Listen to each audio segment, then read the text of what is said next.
आज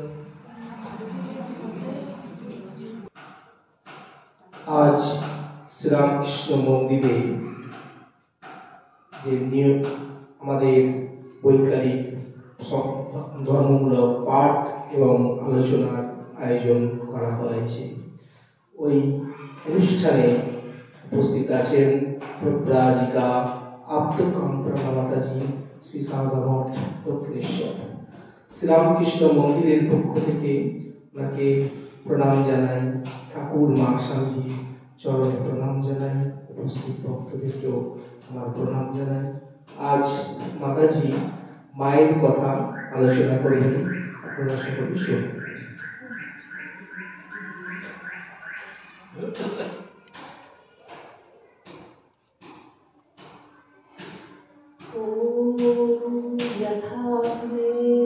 यथा शक्ति रामकृष्णे स्थिता सर्वविद्या स्वरूपाङ्गं सारदां प्रणमाम्यहम्।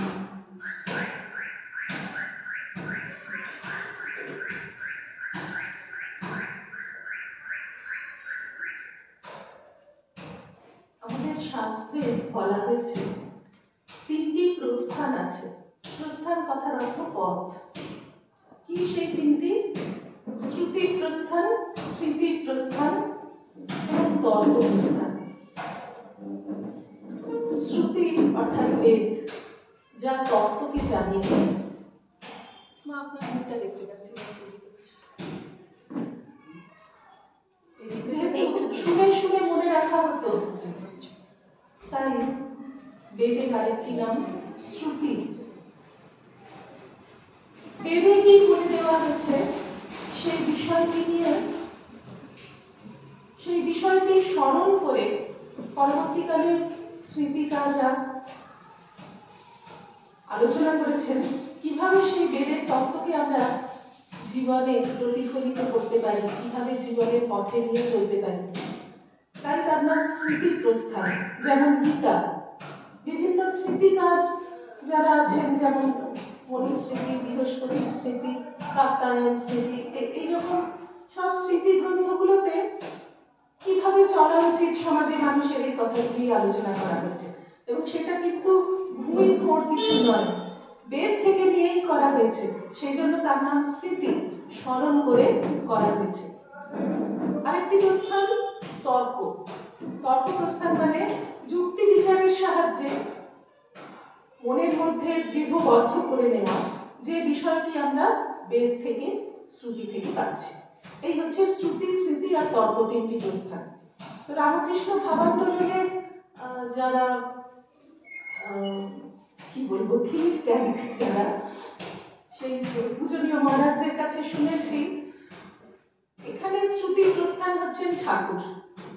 ঠাকুর তত্ত্ব দিয়ে গেছেন, সেই তত্ত্বকে কিভাবে ব্যবহারিক জীবনে প্রতিফলিত করতে হবে সেটা দেখিয়ে গেছেন শ্রী শ্রী মা। অর্থাৎ মা হচ্ছেন স্মৃতি প্রস্থান। এবং স্বামীজি ঠাকুরের কথাকে ব্যাখ্যা করেছেন। ঠাকুর কি সূত্রাকারে বলে গেছেন সেটি স্বামীজি কিন্তু ব্যাখ্যা করেছেন, সেই জন্য স্বামীজি হচ্ছেন তর্ক প্রস্থান। স্বামীজি নিজেই বলেছেন যে ঠাকুর সম্পর্কে এক জায়গায় বলেছেন যে তিনি একটি জীবন দেখিয়ে গেছেন এবং তার ব্যাখ্যার জন্য তিনি আমাকে রেখে গেছেন। ব্যাখ্যার অপেক্ষা রাখে তার যে জীবন। স্বামীজির এরকম একটি কথা আছে। তো এই যে শ্রুতি, স্মৃতি, তর্ক, এই তিনটি প্রস্থানের মধ্যে মাকে আমরা স্মৃতি প্রস্থান বলে ধরতে পারি। তিনজনের জীবনেই সব রকম প্রস্থানের বিষয় আছে। যেমন ঠাকুর কি শুধু তত্ত্ব দিয়েছেন, তিনি জীবনে দেখাননি? তা তো নয়। স্বামীজি কি জীবনে দেখাননি? তা নয়। তবে ঠাকুর আর স্বামীজির জীবনের পরিসর খুব অল্প। মায়ের জীবন তাদের তুলনায় আমাদের সৌভাগ্য একটু বেশি, সেজন্য আমরা অনেক বেশি পেয়েছি মাকে। মায়ের জীবন অনেক বেশি দেখতে পেয়েছি এবং মায়ের জীবনের আলোকে বেদ, উপনিষদ এই সমস্ত দেখবার, ভেবে দেখবার সুযোগ পেয়েছি। উপনিষদ শব্দের অর্থ উপনিষদ, গুরুর কাছে, উপ মানে কাছে, গুরুর কাছে বসে এমনভাবে তত্ত্ব জেনে নেওয়া যাতে নিঃশেষে সৎ, সৎ কথার অর্থ খসে যাওয়া, শিথিলীকরণ, অবসাদন, মানে আমাদের মায়া বা অজ্ঞান যাতে খসে যায় জীবন থেকে।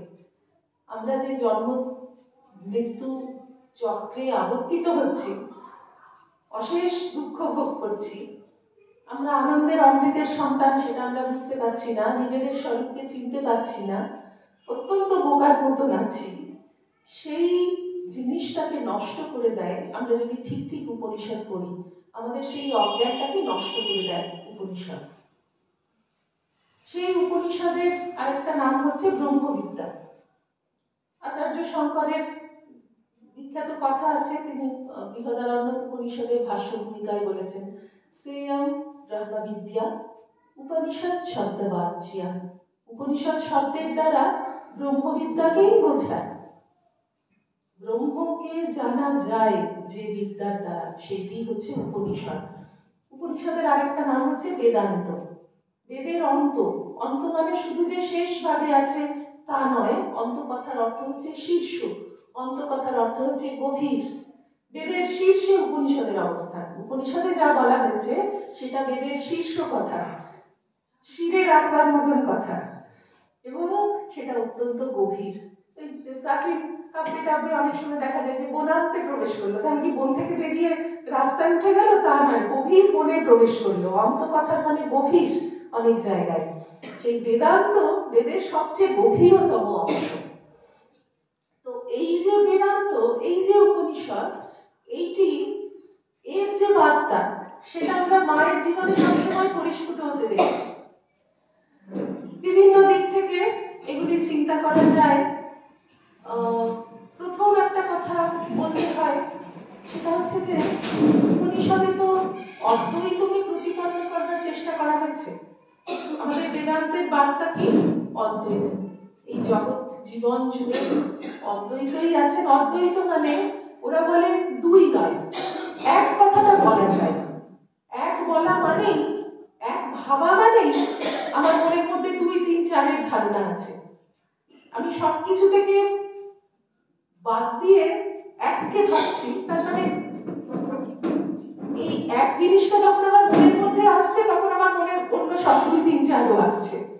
কথামৃতে আপনারা দেখবেন একটা সুন্দর কথা আছে, যে ঠাকুর উপমা দিচ্ছেন, আকাশে একটা সত্য সূর্য আছে আর 10টা ঘট জলপূর্ণ, সেই জলগুলোর মধ্যে প্রতিবিম্ব পড়েছে সূর্যের, 10টা প্রতিবিম্ব সূর্য। তারপর ঠাকুর জিজ্ঞাসা করছেন যে একটা ঘর যদি নষ্ট হয়ে যায় তাহলে কটা সূর্য আছে? তখন কেউ উত্তর দিচ্ছেন যে এই 9টা সূর্য আছে, মানে 9টা প্রতিবিম্ব সূর্য আর একটা সত্য সূর্য তো আছে। এরকম করে করে এক একটা ঘর ভেঙে গেল, শেষে যখন একটা ঘর, শেষ ঘরটাও ভেঙে গেল, তখন ঠাকুর বলছেন এখন কি আছে? তখন সে বলছে আগে ওই একটা সত্য সূর্য। তখন ঠাকুর বললেন যে না, যা আছে তাই আছে, একটা সত্য সূর্য আছে এটা বলা যায় না। আমরা কি বলি আকাশে একটা সূর্য আছে? সূর্যই তো আছেন, তার আবার 1, 2, 3 নয়, একা সূর্যই আছেন, একা চাঁদই আছেন। আকাশে একটা সূর্য আছে এরকম বলা যায় না। সেই যা আছে তাই আছে, তিনি হচ্ছেন অদ্বৈত। তিনি এত বিরাট, এত বিশাল, তিনি ছাড়া আর কিছু নেই। দুই নয়, এইটা বোঝানোর জন্য নদ্বৈত অদ্বৈত এই ভাবটি বলা হয়। অর্থাৎ এই যত জগৎ বিশ্ব ব্রহ্মাণ্ড সবকিছু ব্যক্ত করে তিনি আছেন, তার সত্তায় সব সত্তাবান। এটা ধারণাই করতে পারি না আমরা, এত বিশালতার ধারণা। এই জন্য তার নাম ব্রহ্ম। বৃহৎ ধাতু থেকে, বৃহৎ সবচেয়ে বড়, সবচেয়ে ব্যাপক, তাকে ছাড়া আর কিছু নেই। এই যে বলা হয় তিনি ক্রিয়া বর্জিত, ক্রিয়া মানে নড়বেন কোথায়? নড়বারই তো তিনি ছাড়া তো আর কিছুই নেই, নড়তে গেলে তো একটা স্পেস লাগবে।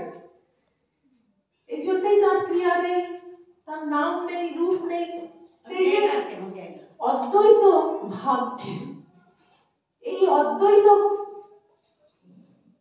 আমি আমাদের মায়াবতী অদ্বৈত আশ্রম আছে, সেখানে এই ভাবটিকে বজায় রাখবার জন্য স্বামীজি ব্যবস্থা করেছিলেন যে অন্তত এই একটি কেন্দ্র আমাদের থাকবে যেখানে ঠাকুরের ছবি থাকবে না, পুজো হবে না।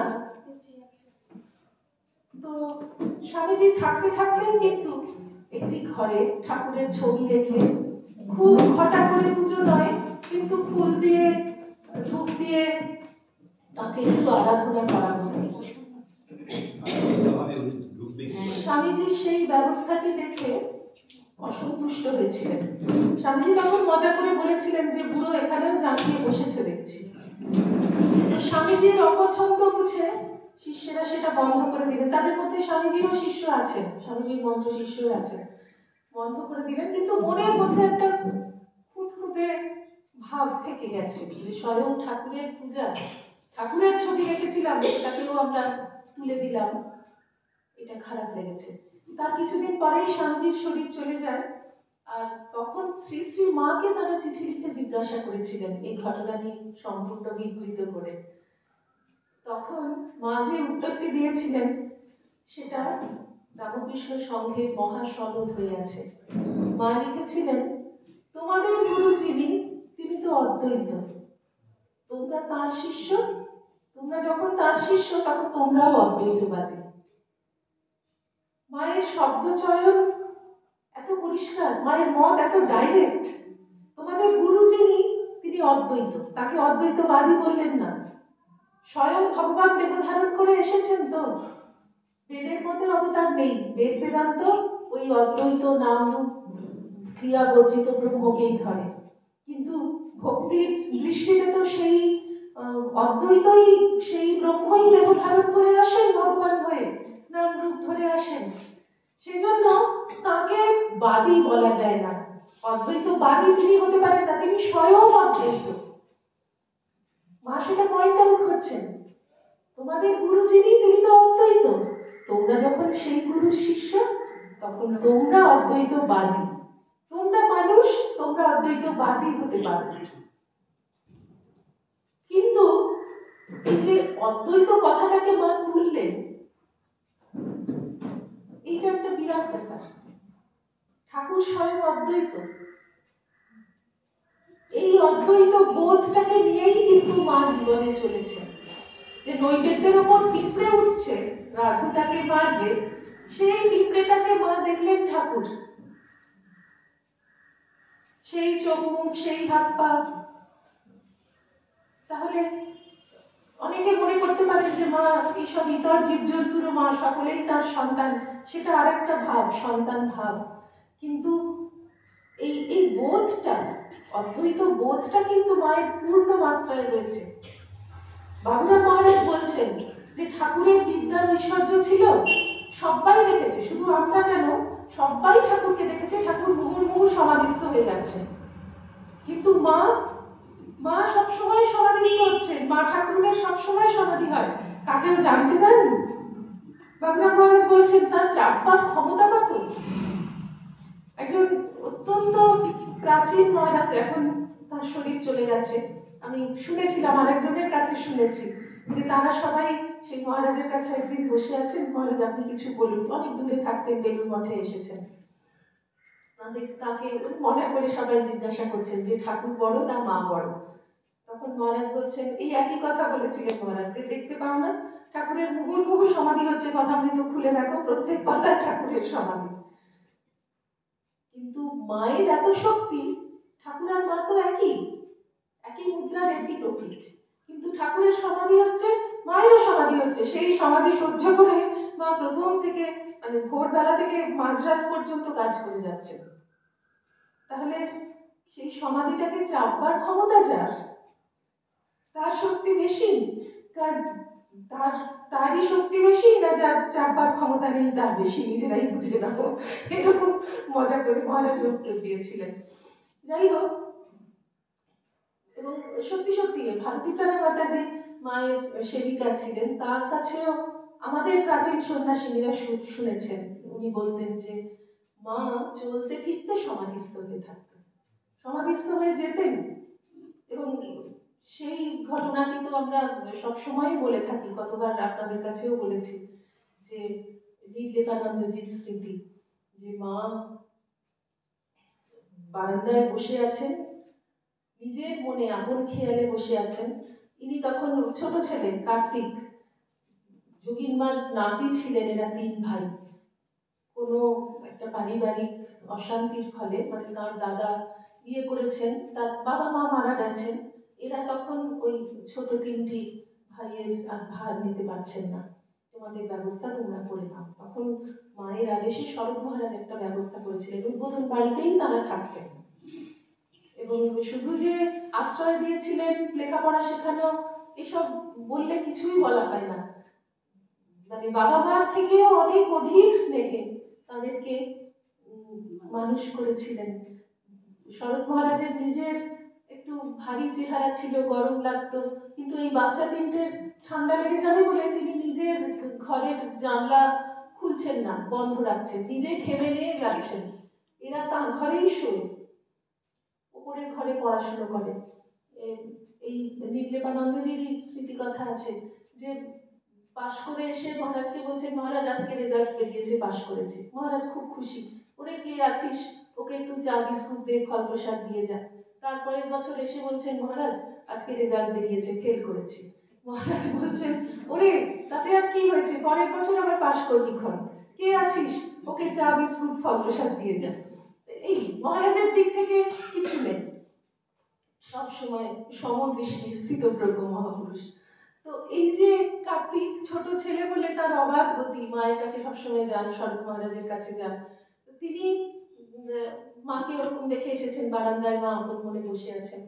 জানেন যে মা যখন এমন করে বসে থাকেন, তার মনটা কিন্তু আর বসে নেই, কোন কখন রাজ্যে হারিয়ে গিয়েছে।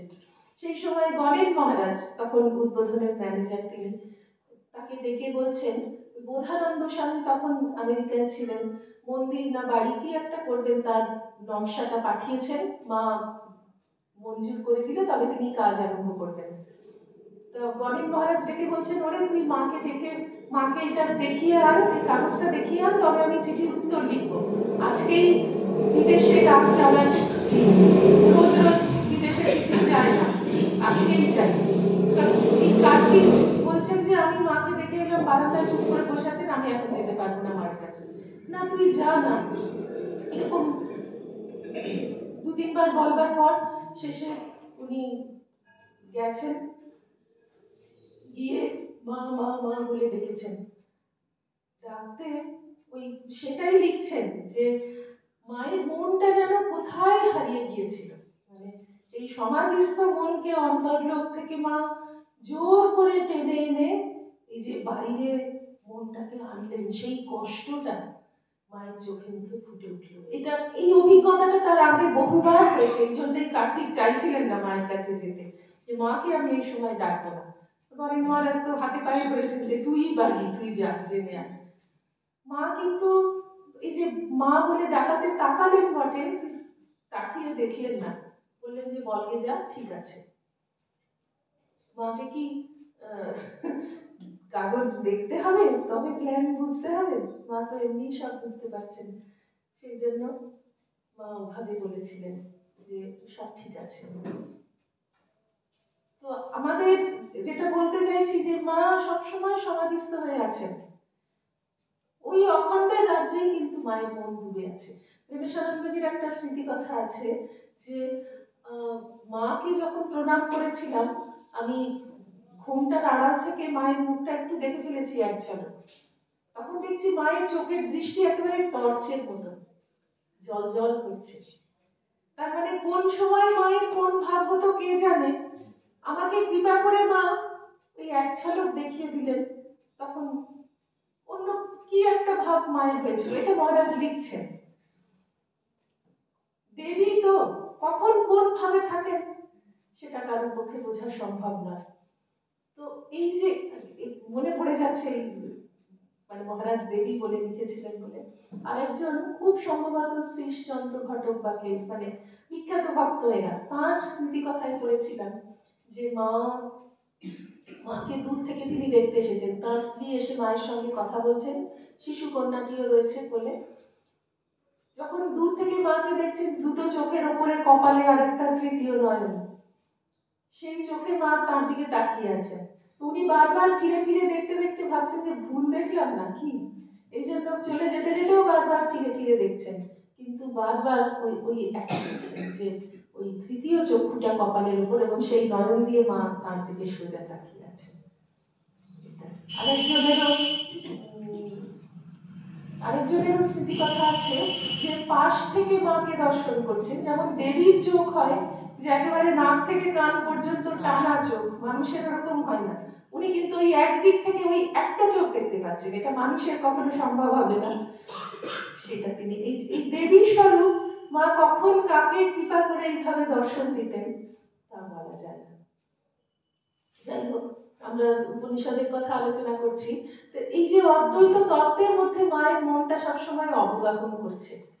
এই মন নিয়ে তিনি কিন্তু এই ব্যবহারিক জগতের যে কাজকর্ম সেটা করে যাচ্ছেন।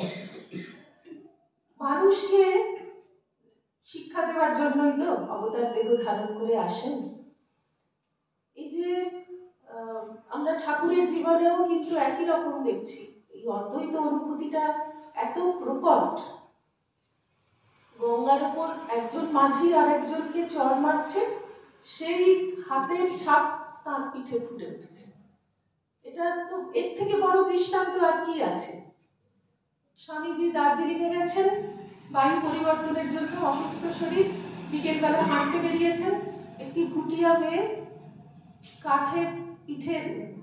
পিঠে কাঠের বোঝা নিয়ে হেঁটে যাচ্ছে। তারপর চড়াই উতরাই পার্বত্য পথ, হোঁচট খেয়ে পড়ে গেল সে, তার পাঁজরে খুব লেগেছে। আর এদিকে স্বামীজি সে যে পড়ে গেছে দেখে স্বামীজি আর হাঁটতে পারছেন না। স্বামীজির সঙ্গে যারা আছে তারা বলছে, কি হয়েছে স্বামীজি আপনার?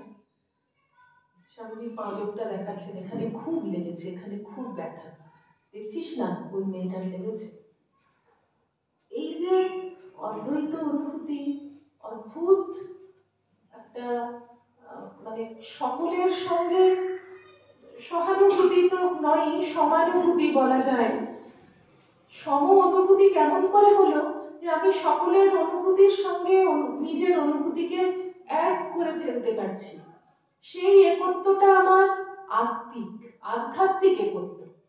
আমি শুধু বুদ্ধি দিয়ে আপনার সঙ্গে এক হচ্ছি, মন দিয়ে এক হচ্ছি, মানে ফিলিংস সব মানুষেরই থাকে, সেইটা শুধু নয়। অধ্যাত্ম স্তরে আমি যখন সকলের সঙ্গে মিলতে পারছি, তখনই আমার ঠিক ঠিক অনুভূতি হতে পারবে যে আমি সবার সঙ্গে এক। যেমন নুনের পুতুল সমুদ্রে মিশে গেলেই সে তখন ওই সমুদ্রের একত্ব অনুভূতিটা তার আবার হবে।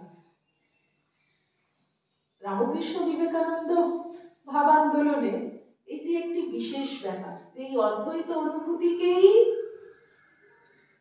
ব্যবহারিক জীবনে নিয়ে আসা।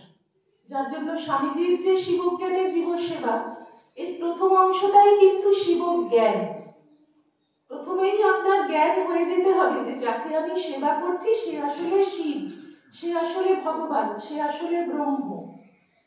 তা না হলে, সেটা না করে আমি শুধু হুজুগ করছি আর প্ল্যান করছি এই তারিখে অমুক জায়গায় যাবো, 1 লরি কাপড় দেবো আর 1 টন গম দেবো, 1 কেজি চাল দেবো, তার কোনো মানে নেই বলবো না, কিছু তো মানুষের নিশ্চয়ই হচ্ছে, কিন্তু আমি এটা থেকে উপকৃত হতে পারি, আমাকে আত্মোন্নতির পথে এটা সাহায্য করতে পারে তখনই যখন আমি নিজের জীবনে ওই পুরো জিনিসটাকে টোটালি ফলো করতে চেষ্টা করব।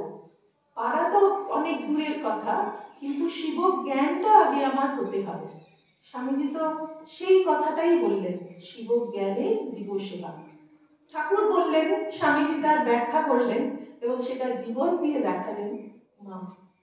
মায়ের সমস্ত জীবনটা আমরা এই সেবারই প্রতিমূর্তি দেখছি, প্রতিফলন দেখছি, এবং সেই সেবা সব রকমের সেবা। আজ যে সন্তান এসেছে তক্ষুনি দাঁড়িয়ে সে কি ফুল মালা মিষ্টি এনেছে, দাঁড়িয়ে তার পুজো নিলেন, তক্ষুনি তার জন্যই রান্না করতে ছুটছে। জয়রামবাটিতে কি পাওয়া যায় সেটা মায়ের একটা চিন্তা, আমার কলকাতার ছেলেরা এসেছে কি খাবে, তাদের চা খাওয়া অভ্যাস, কার বাড়িতে গরু দোয়ানো হয়েছে, একটু দুধ খুঁজে আনবেন, এই বেতো পা নিয়ে সমস্ত গ্রাম ঘুরে ঘুরে। আর মায়ের কাছে তো সবার স্নেহের দাবিও একরকম। একবার একজন ভক্ত বলছে, মা এটা কি খেতে দিয়েছো, এইসব আমি খাই না। কি খেতে দিয়েছেন? মুড়ি, গুড় আর খুঁটি। মা বলছেন, বাবা এখানে এই পাওয়া যায়, তুমি এই খাও, যখন কলকাতা যাব তুমি উদ্বোধনে এসো, তখন তোমায় ভালো করে খাওয়াবো। সকলের জন্য গিরিশ বাবুর বিছানার চাদর কেচে দিচ্ছেন, কতজনেরই হয়তো কেচেছেন। গিরিশ বাবুর মাথায় বুদ্ধি খুব বেশি, দেখে ফট করে বুঝেছেন এবং সেটা লিখে গেছেন। মা হয়তো অনেকেরই এমন কেচে দিতেন, তাদের রান্না করছেন, কে কি ভালোবাসে সেটা খেয়াল করে মা সেটার ব্যবস্থা করছেন। কে পান খেতে ভালোবাসে, ফিরে আসবে তাকে মা এক ঠোঙা পান দিয়ে দিলেন এবং তার সঙ্গে একটা খড়কে কাঠি যত্ন করে দেওয়া আছে যে ছেলে আমার দাঁত ফুটবে। তৈরি করতে হয়েছে ওটা মাকে। টুথপিক তো কিনতে পাওয়া যাচ্ছে না, কোনো গুল্ম জাতীয় গাছ থেকে ছোট ছাল নিয়ে সেটাকে সাজ করে একটা টুথপিক তৈরি করতে হয়েছে। কতখানি পরিশ্রম, কতখানি চিন্তা। আমরা পরিশ্রম করি আমাদের নিজেদের লোকেদের জন্য, আমার স্বামী, আমার সন্তান, আমার মা বাবা, আমার শ্বশুর শাশুড়ি, ভালোবেসে বা বাধ্য হয়ে। কিন্তু মায়ের এই পরিধিটাই নেই। সমস্ত মায়ের কোন পরিধির মধ্যে তিনি সবাইকে আপন বোধে সেবা করছেন, সেটা এই পরিধিটা টানতে গেলে সমস্ত পৃথিবী তার মধ্যে চলে আসবে।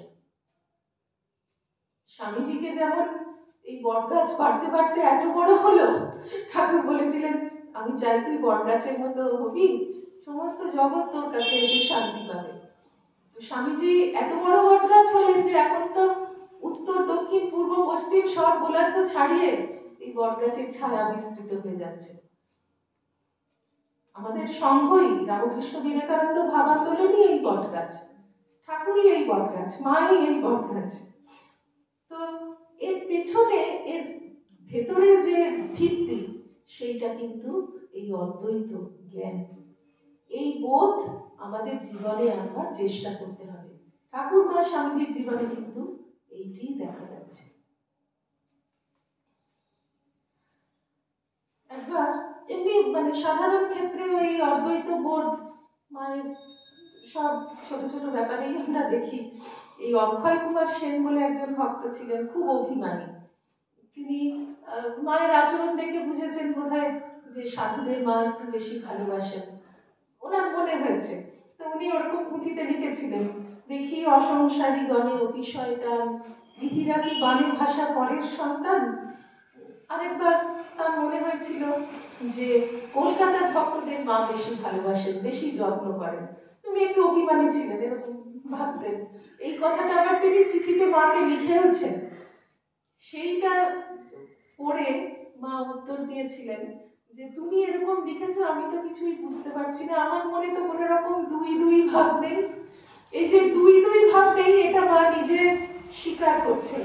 আমি সকলকে সমান দেখি, সকলকে সমানভাবে ভালোবাসি।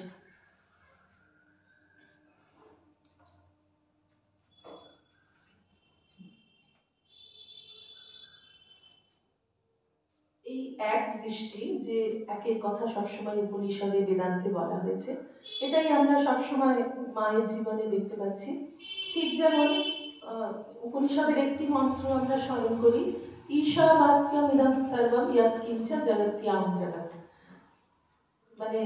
ঈশ্বর সেই ব্রহ্মের দ্বারাই, সেই সর্বনিয়ন্তার দ্বারাই, বাস্যম তাকে, জগৎকে আচ্ছাদন করে রাখতে চেষ্টা করবে।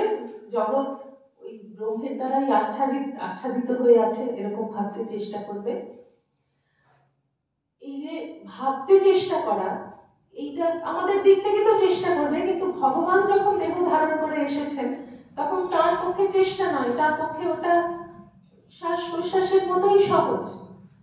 ঠাকুর যখন মা ভবতারিণীর দর্শন পেলেন, তখন লীলা প্রসঙ্গের ভাষাটা আপনারা দেখবেন, তিনি দেখিতেছেন চৌকাঠ, কোষাকুষি, যেগুলোকে আমরা প্রাণী তো দূরের কথা, যাকে আমরা জড় বস্তু মনে করছি, দরজা জানলা চৌকাঠ কোষাকুষি ইট কাঠ পাথর এগুলো সবই তিনি চিন্ময় দেখছেন।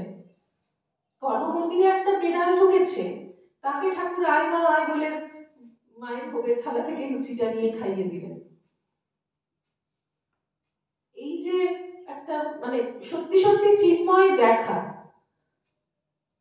এইটা যদি আমরা চেষ্টা করি, চেষ্টাই করতে হবে, চেষ্টা করতে করতে করতে একদিন সত্য হবে। মোক্ষকানন্দ মাতাজির একটা খুব সুন্দর চিঠি আছে যেখানে তিনি বলছেন যে আমরা কোন ভক্তকে হয়তো লিখছেন যে তুমি ঠাকুরকে আসন পাতলে খেতে দিলে, তুমি তো দেখতে পাচ্ছ না যে ঠাকুর সত্যি এসেছেন, ঠাকুর খাচ্ছেন, কিন্তু ঠাকুর তো এসেছেন, ঠাকুর তো খাচ্ছেন। তুমি কল্পনা করবে, তুমি ভাববে যে ঠাকুর সত্যি এলেন, দেখলেন, খেলেন। এই কল্পনাটাই একদিন সত্য হয়ে যাবে। সত্য হয়ে যাবে মানে তুমি দেখতে পাবে। দেখতে পাওয়াটা মানে আমরা যে দেখতে পাচ্ছি না সেটা আমাদের ফল্ট। আমাদের চোখের সামনে যত কিছু জিনিস, মানুষ, জীবজন্তু, কি জড়বস্তু, সবাই ভগবানেরই প্রকাশ, ভগবানেরই ইনকারনেশন। সেটা আমরা বুঝতে পারছি না। বুঝতে পারছি না বলে কি চুপ করে বসে থাকলে হবে? তাহলে আমাদের কর্তব্য কি? তাদেরকে ভগবান ভেবে কাজ করে চলা। যেটা ঠাকুর মা স্বামীজি দেখিয়ে গেলেন, তারা ভগবান বোধেই, তারা চোখের সামনে দেখতে পাচ্ছেন ভগবান, সেটা আমরা বুঝতে পারছি না। কিন্তু আমাদের যখন সকলের জন্যই কাজ করতেই হবে হচ্ছে, তখন ভগবানের জন্য করছি বোধেই করতে হবে। আমি বুঝতে পারছি না, কিন্তু তারা ঠাকুরের মায়ের প্রতিনিধি আমার কাছে, আমি তাদের জন্যই কাজ করছি, তাদের সুখের জন্য, তাদের সেবার জন্য কাজ করছি। মা কি বলছেন যে যার প্রতি যেমন কর্তব্য করে যাবে, কিন্তু ভালো এক ভগবান ছাড়া কাউকে বেশো না। কাজ করতেই হবে, যার জন্য গীতায় মা মানুস্মরা যুদ্ধেচ্ছান ভগবান শ্রীকৃষ্ণ বলছেন আমাকে স্মরণ করো আর যুদ্ধ করো। যুদ্ধ মানে যে সবসময় অর্জুনকেই বলছেন গরুর বান নিয়ে যুদ্ধ করতে, তা নয়। এটা তো যুগ যুগ ধরে সাধু সন্ন্যাসীরা ভক্তেরা করে আসছেন। যুদ্ধ করো মানে জীবনের পথে যুদ্ধ করো, জীবনের পথে চলো, আমাকে স্মরণ করো আর জীবনের পথে চলো। আর শ্রীরামকৃষ্ণ ঠিক এই কথাটাকেই ঘুরিয়ে বললেন যখন দ্বিতীয় দর্শনের কথা বলতে একদম প্রথমেই আমরা দেখছি মাস্টারমশাই জিজ্ঞাসা করছেন সংসারে কিরকম করে থাকতে হবে। ঠাকুর কি বললেন? সংসারে সব কাজ করবে কিন্তু মন ঈশ্বরেতে রাখবে। তাহলে শ্রীকৃষ্ণ আর শ্রীরামকৃষ্ণ ঠিক একই কথা বলছেন। মা মানুস্মরা যুদ্ধাচার, আমাদের মন রাখো, যুদ্ধ করো মানে কাজ করো। আর ঠাকুর কি বলছেন? সংসারে সব কাজ করবে, কাজ করো আর মন ঈশ্বরেতে রাখো। প্রথমে কাজের কথাটা কেন বললেন, কেন কথাটাকে ঘুরিয়ে দিলেন? এই যুগ কর্মপ্রধান, কাজ করা হচ্ছে, কাজ ছাড়া এই যুগে কিছু ব্যাপারই নেই। আপনারা তো সমাজ দেখেই বুঝতে পারছেন, ভাবাই যায় না কাজ ছাড়া কেউ চলতে পারবে। কি সন্ন্যাসী, কি গৃহী, যে কোনো মানুষের এই কথাটা যে আমাকে স্মরণ করো আর কাজ করো, বা সব কাজ করো মন ঈশ্বরেতে রাখো, এটা যে কোনো মানুষের জন্য নিদান। এটা একজন সাংবাদিক, চাষি, স্কুল টিচার, যে কোনো জীবিকার মানুষ, তার পক্ষে কিন্তু এটা ধরে চলা সম্ভব এবং এইটাই একমাত্র পথ। খুব সূক্ষ্মভাবে দেখতে গেলে এইটা না করলে মানুষ নিজের উন্নতি করতে পারবে না। মায়ের কথাটা শুনলে এই যার প্রতি যেমন কর্তব্য করে যাবে কিন্তু ভালো এক ভগবান ছাড়া কাউকে বেশো না, এই জিনিসটি একটু বৈরাগ্যের মতন মনে হয়। মায়ের জীবনে কিন্তু এই যে ভালো এক ভগবান ছাড়া বেশো না, তাহলে কি সকলের প্রতি কর্তব্য করে যাওয়াটা অভিনয়? তা নয়। মা নিজের জীবন দিয়েই দেখিয়েছেন তিনি প্রাণপণে সকলের জন্য যেভাবে কাজ করেছেন, সেই কাজটা কিন্তু ভালোবেসে। মায়ের শেষ বাণী, জগৎ তোমার, জগৎকে নিজের ভেবে আমি কাজ করব, আমার আমি না করলে যেন হবে না। মা যেমন সন্তানের জন্য ভাবেন, এই মমতাটুকু থাকবে, কিন্তু তার মধ্যে কোনো আসক্তি থাকবে না। সেটা হচ্ছে ভালো এক ভগবানকে ছাড়া কাউকে বেশো না। মায়ের জীবনে কিন্তু এই বৈরাগ্যের কথা অনেক আছে, যে বৈরাগ্য উপনিষদের প্রাণ। মায়ের কথা আছে না, যে স্বামী বলো, পুত্র বলো, দেহ বলো, সব মায়া। মায়ের জীবনেই এর একেবারে জ্বলন্ত দৃষ্টান্ত। ঠাকুরের যখন শরীর অত্যন্ত খারাপ, কাশীপুরে আছেন, হত্যা দিতে যাবেন তারকেশ্বরে, তখন মায়ের হঠাৎ করে ওই তারকেশ্বরে দুদিন না খেয়ে পড়েছিলেন, তখন হঠাৎ করে মায়ের মনের মধ্যে ওই সত্যটা উদ্ভাসিত হয়েছিল, যে এই জগতে কে কার স্বামী, কার জন্য আমি এখানে প্রাণ হত্যা করতে বসেছি। এইটা একটা চরম বৈরাগ্যের কথা। এবং আরেকবার আমরা দেখি, যখন ঠাকুরের শরীর চলে গেছে, সেই ভস্য নিয়ে গৃহীরা আর যারা অন্তরঙ্গ ত্যাগী পার্ষদ, তাদেরও মনে হচ্ছে যে, সকলেরই মনে হচ্ছে আমাদের কাছে রাখি, ভালোবেসেই মনে করছেন যে আমাদের কাছে থাকলে সুরক্ষিত থাকবে। রামবাবুও ভাবছেন যে ওদের তো চাল ছিল নেই, ওরা কি করবে, তাদের কারোরই দোষ নয়।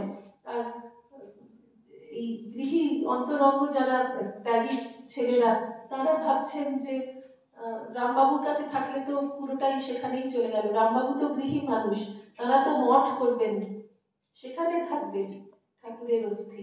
এটা স্বামীজিদের মনে হয়েছিল। সেই জন্য তাদের মধ্যে একটা একটু মনোমালিন্যের আভাস যখন দেখা দিচ্ছে, তখন মা বলেছিলেন, মায়ের তো সবচেয়ে বেশি দাবি না ওই ঠাকুরের ভস্যের উপর, কিন্তু মা যদি মুখ ফুটে একটি কথা বলতেন, কারোর কিছু বলার ছিল না। মা চাইলে নিজের কাছে রাখতে পারতেন। মা কি বললেন,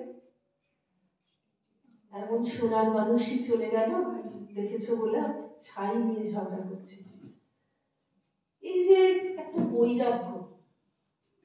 এবং ভেবে দেখলে আমাদের দেহই তো আমাদের সবচেয়ে বড় বন্ধন।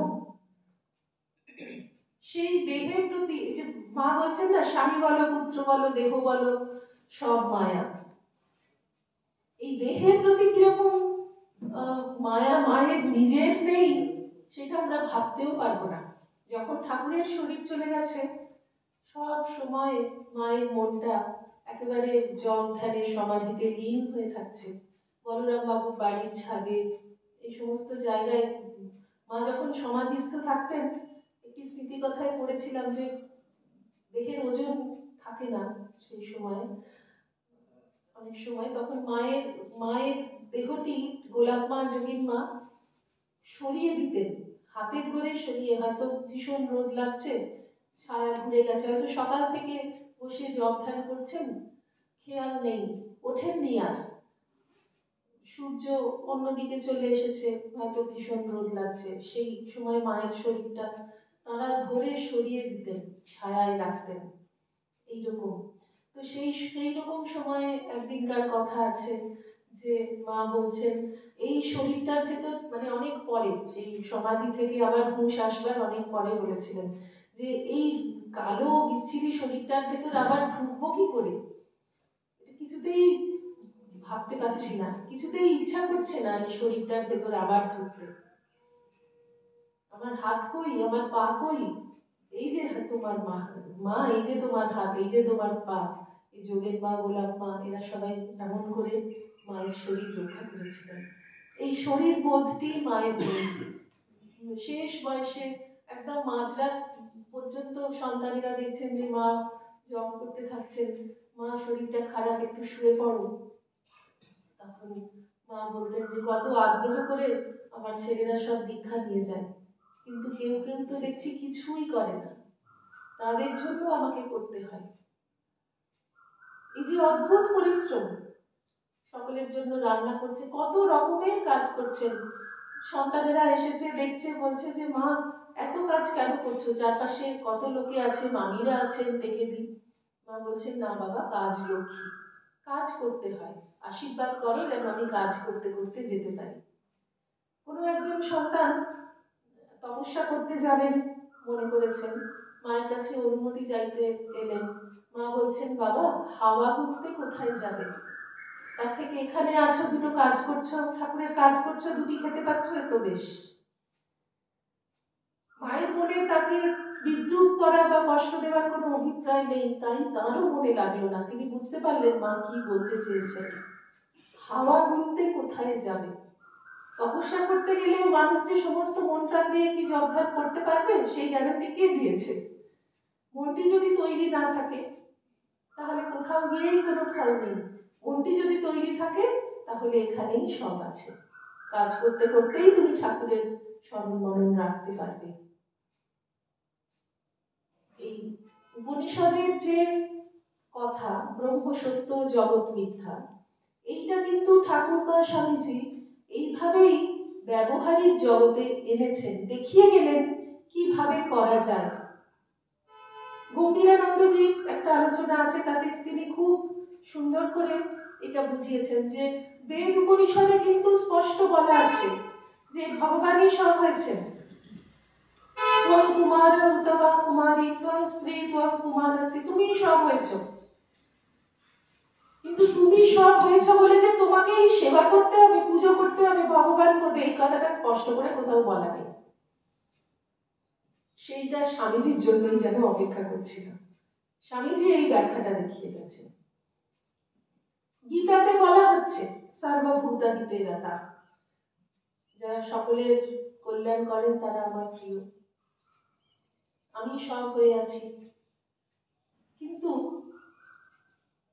তুমি সর্বভূতে সর্বজীবের সেবা করো আমি বলে, এই কথাটা স্পষ্ট করে বলা হয়নি। এই বিষয়টি রামকৃষ্ণ ভাবান্দোলনের মূল কথা। এই স্বামীজি একেই বলেছেন বনের বেদান্তকে ঘরে আনা। আর কাজকে এত প্রাধান্য দেওয়া কেন? যে বললাম ঠাকুর প্রথম বলছেন যে সংসারে সব কাজ করো কিন্তু মন ঈশ্বরেতে রাখবে। আর মাও কাজের কথা এত বলছেন, বলতে তো পারতেন যে ভগবান এই ভালো এক ভগবানকে ছাড়া কাউকে বেশো না, এত বড় কথাটা যখন বললেন তাহলে তো বলতে পারতেন যে কারোর জন্য আর কিছু দরকার নেই, তুমি চুপ করে ভগবানের নাম করো। কিন্তু তা নয়, যার প্রতি যেমন কর্তব্য করে যাবে। কর্মপ্রধান যুগ, কেননা কর্ম ছাড়া মানুষ থাকতেই পারবে না। মানুষের প্রকৃতিই এমন, প্রকৃতিতেই মানুষকে কর্ম করাবে। এরকম একটি কথাও আছে যে মানে কথামৃতে ঠাকুরের কথাই আছে যে তোমার প্রকৃতিতেই তোমায় কর্ম করাবে। তুমি ইচ্ছা করলেই যে কর্ম ত্যাগ করে থাকতে পারবে তা তো নয়। তার উপর নির্ভর করে এই জন্য অনাসক্ত হয়ে কর্ম করো, তোমার যেন আসক্তি না থাকে।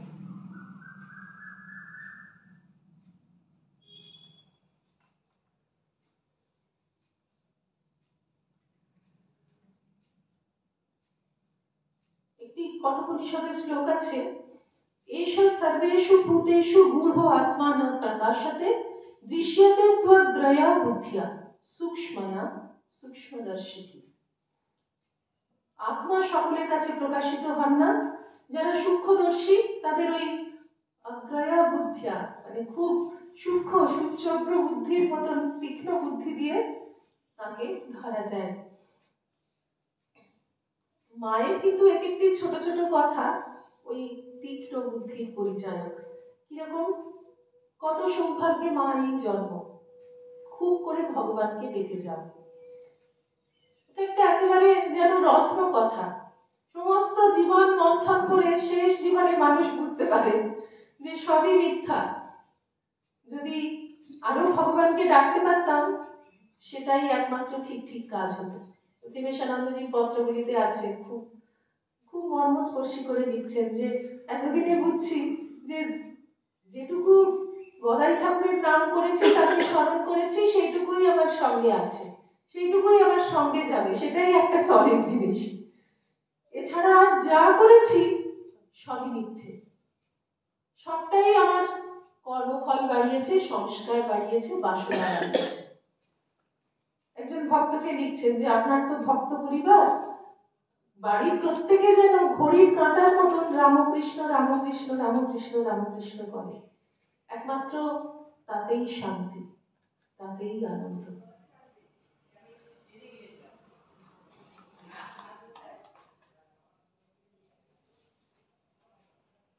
মায়ের জীবনে এই যে এত করুণা, এত ভালোবাসা, এত স্নেহ আমরা ভক্তদের প্রতি দেখতে পাচ্ছি, এই সবটাই কিন্তু ওই অদ্বৈত অনুভবের পরে মা দেখছেন যে পঞ্চভূতের ফাঁদে ব্রহ্ম পড়ে কাঁদে। এটা মা সত্যি সত্যি বুঝতে পারছেন। সকলের মধ্যে ব্রহ্মকে দেখবার পর সেজন্য জ্ঞানীর বিভিন্ন রকম অবস্থা হয়। যখন মানুষ জ্ঞান লাভ করে, প্রথম তার মনে হয় যে মানুষ যে বাইরে থেকে এত দুঃখ পাচ্ছে এটা মিথ্যে, জগৎটা মিথ্যে, ব্রহ্মই সত্য, সেটা জ্ঞানী বুঝতে পারেন। সেজন্য অনেক সময় মানুষ যে দুঃখ পাচ্ছে, কাঁদছে, তার কষ্ট যে, তাতে তার কিছু মনে হয় না। তিনি মানে হাড়ে হাড়ে বুঝতে পারছেন যে এই কষ্টটা বাইরে, কিন্তু তাতে মানুষের কিছু হয় না, তার যা হবার হয়। আরেক রকম জ্ঞানী আছেন, জ্ঞানী মানে বিজ্ঞানী, যারা এই জগৎকে ব্রহ্মের প্রকাশ বলে উপলব্ধি করতে পেরেছেন। তাদের অন্তরে করুণা জাগে, কেননা ওই ওই কষ্টটা তারা ফিল করতে পারে যে মানুষ ব্রহ্ম, বাইরে যে কষ্ট আছে সেটা সত্যি সত্যি কষ্ট নয়। উপনিষদের ভাষায় বলে না যে কল্পিত বন্ধন, কল্পিত মুক্তি। মানে আমি ভাবছি আমার এতগুলো বন্ধন, আমি ভাবছি আমি এতগুলো উপাধির মধ্যে বাঁধা হয়ে আছি, আসলে কিন্তু কিছুই নয়। ওরা একটা খুব সুন্দর গল্প বলেন যে একটা গাধাকে মানে গাধাকে দিয়ে কাজ করানো হবে, তো গাধাকে বাঁধবার দড়িটা তার মালিক আনতে ভুলে গেছে। তো তার কি করবে, বেঁধে না রাখলে সে তো কোথায় চলে যাবে।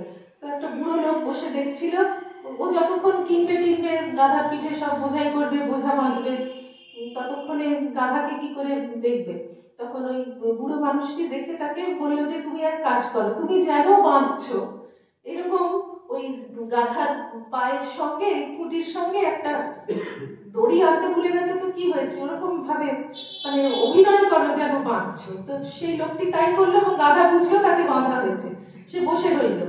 তারপর সব বোঝা টোঝা গাধার পিঠে যখন তুলে সব ফিট করে গাধাকে নিয়ে চলে যাবে, সে গাধার কিছুতেই ওঠে না, তখন খোলা হয়নি বলে। তখন সেই বুড়ো মারছে, ধরছে, কত কি করছে গাধাকে, তবু গাধা আর ওঠে না। তখন সেই বুড়ো লোকটা বললো তুমি আবার খোলবার অভিনয় করেছিলে। মানে গাধা জানে সে বাঁধা আছে, তা আবার খোলবার অভিনয় করা হলো, তখন গাধা উঠে দাঁড়ালো এবং জিনিস বই নিয়ে চললো। তো ওই রকম কল্পিত বন্ধন, কল্পিত মুক্তি আমাদের।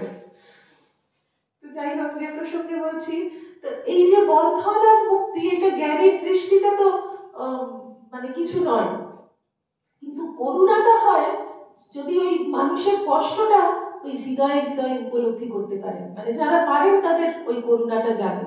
একটা ছোট বাচ্চা যদি নিজের চোখ বেঁধে সে কাঁদতে থাকে, আমি কিছু দেখতে পাচ্ছি না বলে ভীষণ কাঁদছে, আমরা কেউ হাসবো যে নিজের বোকামি করছে, আর কেউ ও কষ্ট পাচ্ছে বলে কষ্ট পাবো, চোখের বাঁধনটা খুলে দেবো। এরা তো ভগবান স্বয়ং এসেছেন, ঠাকুরমা স্বামীজি, এদের ভাবটা ওইটাই। এই জন্য ওরা মজা পান না আমাদের কষ্ট দেখে, ওরা করুণা অনুভব করেন, এবং সেই করুণা দিয়েই তারা কিন্তু আমাদের মানে ওই কল্পিত বন্ধনটাকে কল্পিত বন্ধন খোলার মতন আমাদের করবার চেষ্টা করছেন। তা আমরা কিন্তু অনেক কৃপায় তাদের কথা জানতে পারছি, শুনতে পারছি, ভাবতে পারছি। জগতে কোটি কোটি কোটি কোটি মানুষ আছে যারা কিন্তু এই ভগবান এসেছেন, ধর্মপথ এত সহজ করে দিয়ে গেছেন, এত তার কৃপা, এত করুণা, এত মাধুর্য, সেটা জানতে পারলো না, আমরা পেরেছি। তাহলে আমাদের উপর তার কতখানি কৃপা আছে। এখন আমরা যদি আন্তরিক হই, আমরা যদি আন্তরিকভাবে তারা কি দেখিয়ে গেছেন জীবনে সেটা করতে চেষ্টা করি, তাহলে বাকি কৃপাটুকুও তারা করবেন।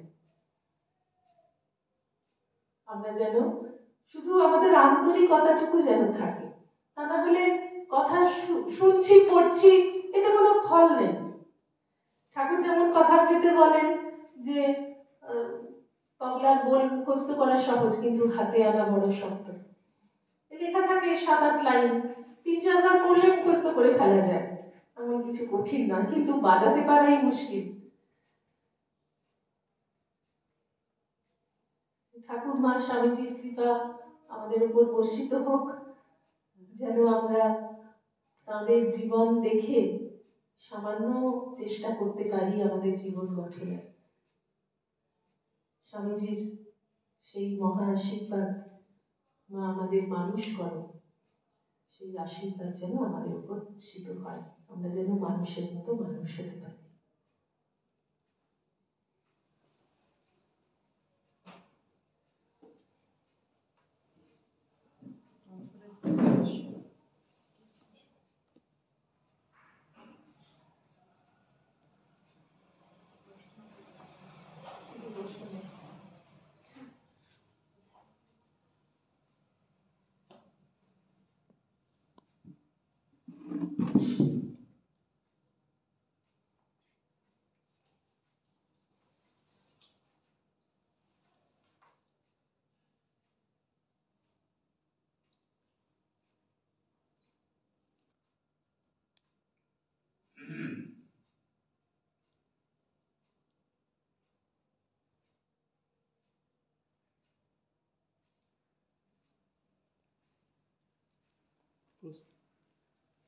প্রশ্ন আছে কিছু?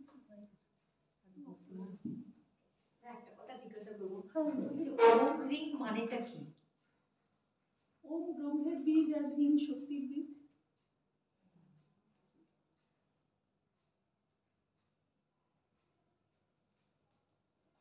পুরাণে এইসব খুব থাকে। আর একটুখানি যদি ভালো করে বলেন, মানে ব্রহ্মের বীজ আর শক্তির বীজ বলতে কি বলছেন সেটা ঠিক?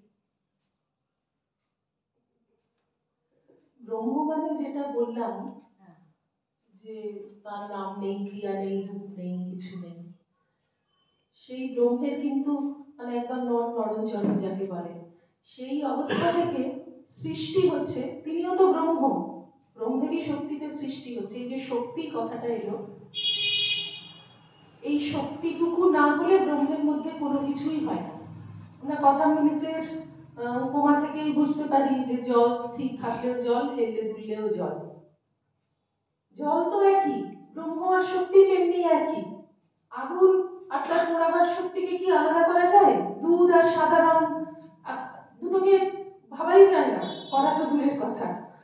সেই রকম ওই ব্রহ্ম বলে যাকে বোঝাচ্ছি তিনি হচ্ছেন ওম, আর শক্তি বলে যাকে বোঝাচ্ছি তিনি হচ্ছেন হ্রিং। হ্রিংয়ের জন্যই জগতে যত কাজ হচ্ছে, যা কিছু এই সৃষ্টি স্থিতি প্রলয় যেটা আমরা দেখছি, যা কিছু চলন, যা কিছু ঘটছে, এই সবই শক্তির ক্রিয়া। শঙ্করাচার্যের খুব সুন্দর একটা শ্লোক আছে, শিবা শক্তিয়া যুক্ত, ভুলে যাচ্ছি শ্লোকটা, নাচে দেবং দেবা নাখালে কুশল স্পন্দিতুমপি। মানে শিব যদি শক্তির সঙ্গে যুক্ত হন তাহলেই মানে তিনি ক্রিয়াশীল হন আর কি, মানে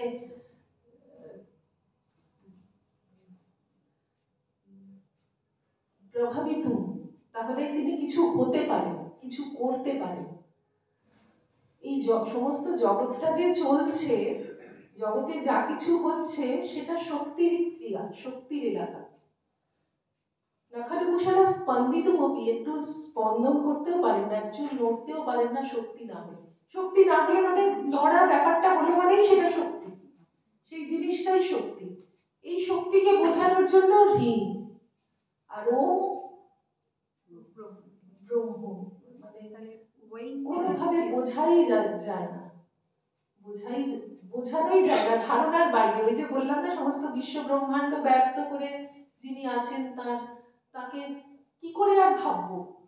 ভাবতে গেলে তো একটা সীমার মধ্যে বুদ্ধিকে আনতে হয়, কেননা আমাদের বুদ্ধি সীমিতই। ওই অব্যক্ত সর্বব্যাপক ধারণার বাইরে তিনিও।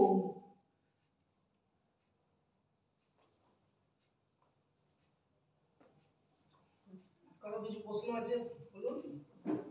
মাতাজি, কোনো কারণে মানুষের কিছু কিছু সময় এসে তারা আত্মবিশ্বাসটা হারিয়ে ফেলে, সেই আত্মবিশ্বাস পুনরুদ্ধার করার কি উপায় আছে? অনেক উপায় আছে। যদি যে হারিয়ে ফেলেছে সে ভক্ত হয়, অনেকের মধ্যে ভক্তির অংশ থাকে বেশি, অনেকের মনের মধ্যে অত ভক্তির ভাব থাকে না। ভক্তির ভাব না থাকলে সে ভাবতে পারে যে আমি সেই পরম যে দিব্য চেতনা, পরম আত্মা, যিনি যার চেতনায় এই জগৎ স্পন্দিত হচ্ছে, আমি তারই অংশ, এছাড়া তো আর কিছু হতে পারে না। একটা আলাদা প্রাণের সত্তা, জগতে আলাদা কিছু হতে পারে না। আমরা জগতে যা কিছু আছে সেই পরম সত্তারই অংশ। একটা বিশাল অগ্নি, তার স্ফুলিঙ্গ আমরা এক একটা ছোট ছোট। এইটা যদি ভাবা যায়, তাহলে আমার পেছনে সেই বিরাট শক্তি, এই রিজার্ভার, যেখান থেকে ছোট ছোট কলগুলো আমাদের সমস্ত বাড়ি ওই বিশাল এটা থেকেই জল পাচ্ছে, আমার পেছনে সেই বিশাল একটা ফোর্স আছে, আমার বিশাল সমুদ্র আমার পেছনে, যার মধ্যে আমি একটা বুদবুদ, আমার পেছনে অনন্ত সমুদ্র, এইটা আমার শক্তির উৎস। এইটা ভাবা যায়। আর যদি সে ভক্ত হয় তাহলে তো অনেক সহজ। কৃষ্ণ, কালী, শ্রীরামকৃষ্ণ, মা, স্বামীজি, যে কাউকে সে ভালোবাসুক, মানে ভগবান মানেই তো সর্বশক্তিমান, সমস্ত শক্তির উৎস তিনি, সবাই তার কাছ থেকে শক্তি নিচ্ছে। আমি প্রার্থনা করলে আমি তার সন্তান, আমি তার দাস হতে পারি, আমি তার ভৃত্য হতে পারি, নানা রকম ভাবে যা তার মনের ভাব, আমি তার কাছ থেকে শক্তি পাবো। এবং তিনি তো অসীম শক্তিমান, আমি চাইলে তিনি আমাকে দেবেন। আমি যদি আন্তরিক হই, আমার শক্তি, আমার আত্মবিশ্বাস যদি মানে আমার নিজের শুভ পথে চলবার জন্য, উত্তরণের জন্য, সকলের শুভ কল্যাণের জন্য হয়, তাহলে তিনি আমাকে শক্তি দেবেনই। এই দুটো পথ, এবং সত্যি সত্যি এভাবে কিন্তু উপকার পাওয়া যায়। আমাকে একজন বলেছিল যে ওই রকম সে নিজেকে মানে জ্ঞানের পথে কখনো চলতে চেষ্টা করছে বলে নিজে ভাবছে, ঘরের মধ্যে শুয়ে শুয়ে এরকম ভাবা যায়। কথামৃতেও দেখবেন ধ্যান আছে না, যে জগৎটা আনন্দের সমুদ্র, তার মধ্যে আমি মাছ হয়ে খেলছি, এরকম সমস্ত আছে। তো সে ভাবছে আমি এই ছোট্ট শরীরটা নই, আমি এই ঘরটা জুড়ে আছি। তারপরে ভাবছে যে আমি এই বাড়িটা জুড়ে আছি। তারপরে এরকম করে আস্তে আস্তে আমি এই শহরটা জুড়ে আছি, আমি এই জেলা, আমি এই রাজ্য জুড়ে আছি। এইরকম ভাবতে ভাবতে ভাবতে রোজ যদি একটা সময় কিছুক্ষণের জন্যও ভাবা যায় যে আমি সেই বিশাল সত্তার অংশ, আমি এইটুকু নই, আমি এই দেহের মধ্যে নই, ভাবতে ভাবতে কিন্তু সত্যিই এমন হয়, যখন সে মানে একটা সময় কেউ ডাকলো, হঠাৎ করে তাকে যেতে হচ্ছে, ওই ভাবটাই মনের মধ্যে আসছে না যে আমি ছুটে যাব, মানে আমি অত বড় থেকে আমি হঠাৎ এই ছোট। মা যেমন বলছিলেন যে এই শরীরটার মধ্যে আমি কি করে ঢুকবো, সেরকম তারও মনে হচ্ছে যে আমি কি করে ছুটে যাব, মানে ওই বিশাল ভাবনাটা থেকে আমি এই ছোট্ট মানুষটা, এটা ভাবতেই তার কষ্ট হলো। সুতরাং অবাস্তব ভাবনাতেও, অবাস্তব কেন বলছি, মানে আপাত দৃষ্টিতে ভাবতে যেটা অদ্ভুত লাগে, সেই রকম ভাবলেও আমরা অনেক শক্তি পাই। তাহলে শক্তিমান, আমি শক্তিমানের অংশ, এরকম যদি ভাবি ভাবতে ভাবতে, তাহলে সেটা হবেই, হবে না কেন?